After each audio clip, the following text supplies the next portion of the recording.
यहाँ जाने वाला कोई शिप, कोई जहाज, कोई हवाई जहाज, कोई वापस लौट कर नहीं आता। जो इंसान एक बार यहाँ पे चला जाता है वो इंसान एक रहस्य बनकर ही रह जाता है। दोस्तों मैं बात कर रहा हूँ अटलांटिक महासागर के बरमूडा ट्रायंगल की, जो दोस्तों सदियों से लोगों के लिए एक रहस्य का कारण बना हुआ है।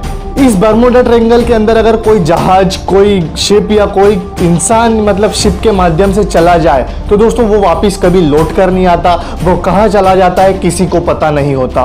दुनिया भर में ऐसी कई सारी जगह है जो रहस्यों से भरी पड़ी है और इन्हीं सभी जगहों में से एक जगह है बरमूडा ट्रायंगल। दोस्तों ये ट्रायंगल सदियों से लोगों के लिए रहस्य का कारण बना हुआ है। यहाँ अगर कोई जहाज चला जाए तो दोस्तों वो वापस नहीं आता, वो एक रहस्यमय तरीके से एक रहस्य बनकर रह जाता है, गायब हो जाता है। दोस्तों अटलांटिक ओशन के इस पार्ट को लेकर यानी बरमूडा ट्रायंगल को लेकर दोस्तों कई सारे लोगों के अलग अलग व्यूज है। कोई इसे दोस्तों एलियंस का गढ़ बताता है तो दोस्तों कोई इसे भूतों से जोड़ता है तो कोई इसे रहस्यमय ताकतों से जोड़ता है। चलिए जानते हैं दोस्तों और गहराई में इस बरमूडा ट्रायंगल के बारे में। ये दुनिया रहस्यों से भरी पड़ी है और ऐसा ही रहस्य है बरमूडा ट्रायंगल, जो कि अमेरिका के दक्षिण पूर्वी तट पर मौजूद है। यहाँ अनजाने से ही भले ही कोई जहाज अगर पहुंच भी जाए तो दोस्तों वो एक मिस्ट्री बन जाता है, वो गायब हो जाता है। फिर दोस्तों उसका पता नहीं लगता कि उस जहाज को कोई आसमान निगल गया या धरती खा गई या पानी में वो डूब गया। दोस्तों वैज्ञानिकों ने भी इस बरमूडा ट्रायंगल के रहस्यों को सुलझाने के लिए कई बार प्रयास किए हैं, लेकिन दोस्तों असफलता के सिवा उनके हाथ और कुछ नहीं लगा। और दोस्तों अलग अलग वैज्ञानिकों के हिसाब से भी इस बरमूडा ट्रायंगल के अलग अलग रहस्य जो आगे हम वीडियो में जानेंगे। आखिर ये कौन सी शक्ति है जो इन जहाजों को निगल जाती है? बरमूडा ट्रायंगल अमेरिका के फ्लोरिडा, प्यूर्टो रिको और बरमूडा तीनों को जोड़ने वाला एक ट्रायंगल यानी त्रिकोण है। यहाँ पहुंचते से ही बड़े बड़े समुद्री जहाज, हवाई जहाज गायब हो जाते हैं। इस ट्रायंगल के पास पहुंचते ही ना तो जहाज मिलता है और ना ही उसमें यात्री। बरमूडा ट्रायंगल की मिस्ट्री अब तक सुलझी नहीं है। दोस्तों यहाँ पे गायब हो चुके जहाजों का भी अब तक कोई पुख्ता सबूत नहीं मिल पाया है।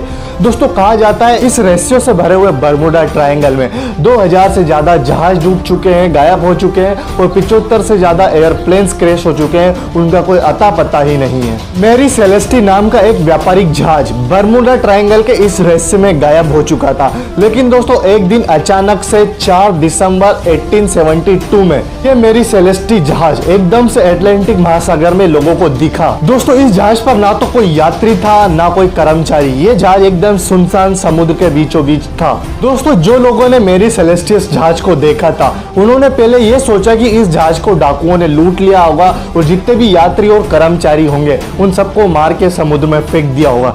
लेकिन दोस्तों जब उन लोगों को पता चला कि इस जहाज पे कुछ भी चोरी नहीं हुआ, जो भी कीमती सामान है वहां का वही उस जहाज पर मौजूद है, लेकिन कोई इंसान इस जहाज पर नहीं है, तो दोस्तों समुद्री डाकू द्वारा लूटे गए इस बात भी झूठी साबित हो गई। और फिर दोस्तों अचानक से ये मैरी सेलेस्टी जहाज दोस्तों अचानक से फिर गायब हो गया। मैरी सेलेस्टी जहाज की तरह ही 1881 में फिर से एलन ऑस्टिन नाम का एक जहाज यहाँ पे रहस्यमय तरीकों से गायब हो गया। एलन ऑस्टिन ये जहाज दोस्तों उस समय के जो बेहतरीन कैप्टन थे यानी जो जहाज चालक थे उनके द्वारा चलाया गया था। तो दोस्तों ऐसे में तो दुर्घटना की भी कोई संभावना नहीं होती है, लेकिन दोस्तों ये जहाज कुछ समय बाद फिर से मिला मैरी सेलेस्टी जहाज की तरह। फिर से दोस्तों यहाँ पे कोई इंसान नहीं पाया गया, जो भी कीमती सामान था इस जहाज पे सब वैसा का वैसा ही रहा, कोई सभी कीमती सामान इस जहाज से चोरी नहीं हुआ था। और फिर से थोड़े समय के बाद दोस्तों ये जहाज फिर से गायब हो गया समुद्र में कहीं। और ये एलन ऑस्टिन जहाज दोस्तों उस समय के कुशल जो ड्राइवर थे वो न्यूयॉर्क के थे और वहां से ये जहाज रवाना हुआ था। दोस्तों अमेरिका के lieutenant commander G.W. Worli 309 crew सदस्यों के साथ USS साइक्लोप्स नाम के जहाज में सफर कर रहे थे। बरमूडा ट्रायंगल के पार करते समय दोस्तों ये जहाज कहाँ खो गया कुछ पता नहीं चला। जिस दिन ये घटना हुई थी उस दिन मौसम भी बहुत साफ था। क्रू के सदस्य संदेश भेज रहे थे कि सब कुछ ठीक चल रहा है, लेकिन अचानक मंजर बदल गया और जहाज किसी दुनिया में खो गया और कोई नहीं जानता ये कहाँ खो गया। दोस्तों अमेरिका के हिस्ट्री में ये जहाज लापता होना और 309 यात्री का एकदम रहस्यमय तरीकों से गायब हो जाना और उनका कोई पता न लग पाना दोस्तों एकदम अमेरिका के इतिहास में एक घटना, एक मिस्ट्री का कारण बन गया था। इस क्षेत्र से गुजरने वाला जो भी जहाज आज तक यहाँ से गुजरा दोस्तों उसका कोई अता पता नहीं है। Flight 19 star tiger Douglas DC-3 Bermuda triangle में गुम होने वाले हवाई जहाजों के नाम हैं। जहाज गायब होने के पीछे दोस्तों माना जाता है कि एलियंस का हाथ है। अब जैसे जैसे दोस्तों यहाँ पे जहाज गायब हो जा रहे थे तो दुनिया भर के साइंटिस्टों के लिए दोस्तों ये एक इंटरेस्टिंग टॉपिक बनता जा रहा था और यहाँ पे दोस्तों काफी ज्यादा रिसर्चेस हुई, काफी ज्यादा शोध हुई, लेकिन दोस्तों किसी भी शोध का कोई पुख्ता सबूत नहीं मिल पाया, कोई परफेक्ट कंक्लूजन नहीं निकला।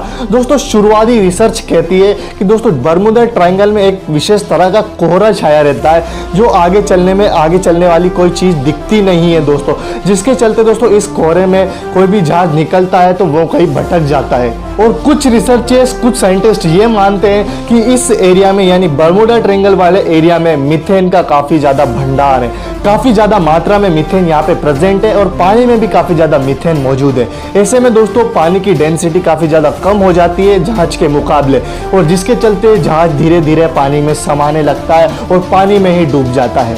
दोस्तों कुछ लोग तो इन अफवाहों पर भी विश्वास करते हैं कि दोस्तों यहाँ पे एलियंस का रिसर्च सेंटर है और दोस्तों एलियंस को उनकी रिसर्च के समय कोई बाहरी दुनिया से कोई इंसान आकर परेशान करे, उनको डिस्टर्ब करे, उनको ये जरा भी मंजूर नहीं है। और इसी को रोकने के लिए, दुनिया में डर बनाने के लिए वो इन जहाज़ों को रहस्यमय तरीकों से गायब कर देते हैं, डुबा देते हैं, लोगों को मार देते हैं, ऐसा लोग मानते हैं। लेकिन अब तक कोई पुख्ता सबूत, कोई परफेक्ट थ्योरी, कोई परफेक्ट रिजल्ट, कोई परफेक्ट कंक्लूजन अभी यहाँ का नहीं निकल पाया है। यानी साफ साफ तौर पे दोस्तों ये रहस्य अभी भी रहस्य कोई सुलझा नहीं पाया। अब दोस्तों आप जिस बात का इंतजार कर रहे थे कि वैज्ञानिकों ने पता लगा लिया है इस रहस्य का क्या है, लेकिन दोस्तों ये भी कोई परफेक्ट नहीं है, लेकिन दोस्तों अब तक का बेस्ट कंक्लूजन इसको आप कह सकते हैं। तो दोस्तों बर्मुडा ट्रायंगल में जहाजों को गायब होने को लेकर वैज्ञानिक मौसम को इसका कारण बताते हैं। बर्मुडा ट्रायंगल के आसपास के मौसम की बारीकी से स्टडी करने के बाद वैज्ञानिक दावा कर चुके हैं कि दोस्तों इस ट्रायंगल के ऊपर खतरनाक हवाएं चलती हैं और इनकी स्पीड 170 मील प्रति घंटे रहती है और जब कोई जहाज इन हवा की चपेट में आता है तो अपना संतुलन खो बैठता है और जिसके कारण एक बड़ा एक्सीडेंट हो जाता है। अब दोस्तों सवाल ये उठता है कि अगर यहाँ पे इतनी तेज रफ्तार से हवाएं चलती जिसके कारण जहाज का बैलेंस बिगड़ जाता है, एक्सीडेंट हो जाता है और जहाज बिल्कुल तहस नहस होकर बिखर जाता है, एक्सीडेंट हो जाता है, लोग मर जाते हैं। तो ऐसे में दोस्तों जो मैरी सेलेस्टी जहाज था और एलन ऑस्टी जहाज था वो रहस्यमय तरीकों से फिर से नजर क्यों आए समुद्र में। हालांकि इनको लेकर कोई पुख्ता सबूत नहीं है कि वो कभी इतिहास में नजर आए या नहीं आए, लेकिन इंटरनेट पे आपको इनके बारे में काफी कुछ जानकारी मिल जाएगी। और फिर से वो अचानक से गायब क्यों हो गए। और चलो मान भी लेते हैं कि उन जहाजों के वो खंडर थे, तो दोस्तों उनमें सामान पे कुछ थोड़ी भी आज क्यों नहीं आई। और इतने बड़े बड़े जहाजों में दोस्तों हजारों की संख्या में लोग ट्रेवल करते हैं, तो दोस्तों क्या इन जहाजों में कोई एक इंसान का शव भी नहीं मिलता, कोई कंकाल भी नहीं मिलता। तो दोस्तों फिलहाल तो मैं यही कहूंगा कि इस ट्रायंगल का अभी कोई पुख्ता सबूत नहीं है, इसकी मिस्ट्री अभी पुख्ता तौर पे सोल्व नहीं हुई है। तो दोस्तों आशा करता हूं कि आपको हमारी वीडियो पसंद आई होगी, लेकिन दोस्तों अगर आप जानना चाहते हैं चाइना के बारे में कुछ वियर्ड फैक्ट्स तो ये वाली वीडियो देख लें या फिर ये वाली देख लें, दोनों चाइना के बारे में। तो तब तक के लिए मिलता हूं मैं आपसे अगली वीडियो में। जय हिंद, जय भारत, वंदे मातरम।